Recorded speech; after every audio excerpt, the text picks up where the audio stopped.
માણસની સફળતાના રથના બે પૈડા છે. એક પૈડાનું નામ છે પુરુષાર્થ અને બીજા પૈડાનું નામ છે પારબ્ધ. માણસના જીવનમાં આ બંને વ્હીલ જો સમાંતર હોય તો માણસની સફળતા શિખરે પહોંચી શકે.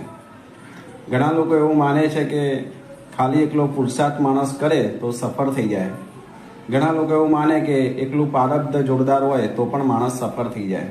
ના મિત્રો, એવું નથી. બંને વસ્તુ સાથે હોય તો જ સફળતા મેળવી શકાય. એવું ડાંગરેજી મહારાજ એમના એક દોહાની અંદર કીધું છે કે ઉંદર કરડે કરંડિયો, સાપ ઉંદરને ખાય, ઉદ્વેગે અવળું પડે, ઉંદર બિચારું શું કરે. ઉંદરનો રોજ નિયમ હતો કે લોકોના ઘરની અંદર જવું રાત્રે અને છાબડી કાપીને એની અંદરથી રોટલી હોય ખાઈ લેવી. એક દિવસે ભૂલમાં મદારીના ઘરમાં પ્રવેશ થઈ ગયો અને છાબડી કાપી અને અંદર ભૂખ્યો સાપ બેઠો હતો, એનો મુખનો કોળિયો બની ગયો.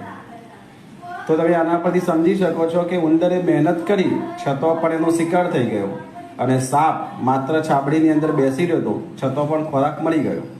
તો બંને પુરાવા છે કે મહેનત કરવાથી પણ જો પુરુષાર્થ પારબ્ધની અંદર ના હોય તો ના મળી શકે, અને પારબ્ધની અંદર હોય અને મહેનત ઓછી કરે તો પણ એ સફળતા મેળવી શકે છે.